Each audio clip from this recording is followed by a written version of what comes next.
Indeed. Ladies and gentlemen, Movies with Bruce. Frank Sinatra. Leading us into, Scotty, the review is going to be past, present, and future. Are you ready? Why'd you pick Frank Sinatra's song? That's a good song. Frank Sinatra is on the movie that's, we'll say past. It came out last week. So the name of the movie is Knives Out. And Scotty, I will tell you, the theater that I was at, the audience went nuts so crazy. They were cheering, they were clapping, they were booing. Going banana. It was like a WWE event, I'm telling you. Knives Out is an extremely good movie. Christopher Plummer plays a wealthy murder mystery author. Both? Arthur.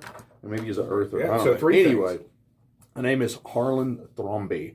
And at a recent family gathering, he's clearing house and setting a few things right by kicking everyone out of the will. Everyone out of the will. I have very mixed emotions about that. That could be a whole segment one day. Well, the whole thing is the next day when they find Harlan dead, everybody is a suspect. So a grandson who's never had a real job, a son who wants to make the books into movies that the dad doesn't want to do, a nurse who pukes every time that she does not tell the truth. She cannot lie without puking. And then you have Daniel Craig, who's the investigator who has to unravel the murder mystery or maybe a suicide. And by the way, who hired Daniel Craig? So Knives Out is the movie of the past. If you're going this weekend, it's still out. Now let's go to the present. What's opening tonight? Tonight in theaters. I wanted to say now because it sounds better. Let me do that. In theaters now. In theaters you can say now. that tonight. Is Mark Ruffalo, who's ruffling some feathers, I hear.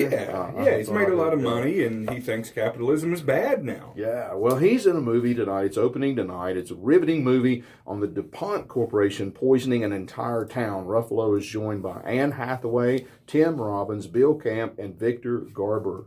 Scotty, the movie set in 1998. He's a defense attorney, and he uncovers what he thinks is just going to kind of be a side project, a weekend project of a hometown. Okay. Well, it comes out when they say, hey, let the town come and give blood samples. 70,000 people line up to give blood samples. So the town knows that this is a lot bigger. So you're going to find out in Dark Waters that opens tonight, is DuPont able to deflect a major lawsuit, or is DuPont made of Teflon?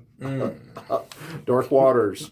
Opening tonight. Now, let's go into the future for just a second. What do you think? That's a little difficult, but I'll try. Here we go. Okay. If I said the name Clint Eastwood to you and said 71 times an actor, 41 times a director, and 48 times a producer, you would come up with the word legacy, wouldn't you?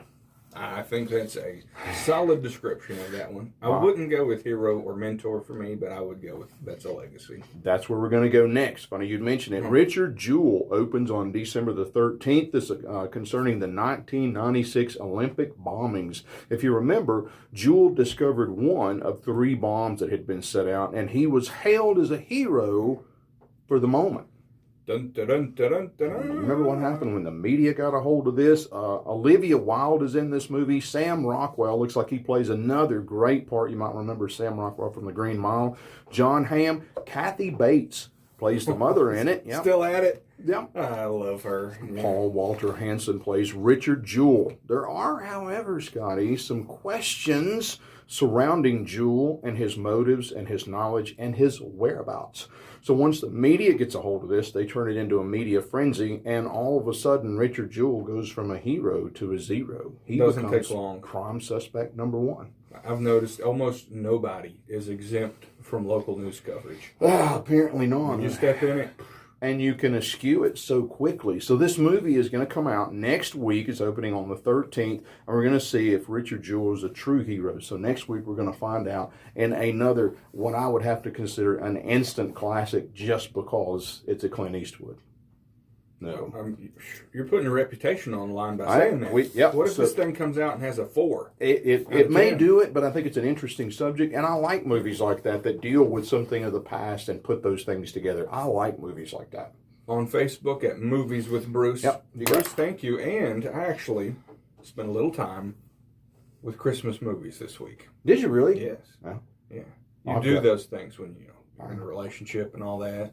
I've got a good movie Years for you together next and week. all those things. Yeah? Yeah, it's a Christmas movie. You probably never heard of it. Wait and see. But tonight, if you're out and about tonight, come out to the Bristol Parade. High five the movie guy. I'm going to have Rudolph with me. I got Rudolph in the studio here. His nose is glowing and blinking. My big old boy. I would bring a ferret, but I don't think that the crowd would appreciate that. So come out and high five the movie guy. If you're going to the movies, Knives Out is already out. Dark Waters looks good. And also then next week we're going to be looking at Richard Jewell.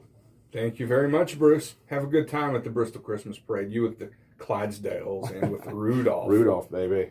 That's boy. too cool. He's my boy. All right, Bruce. Now, look, I mentioned Christmas movies. We watched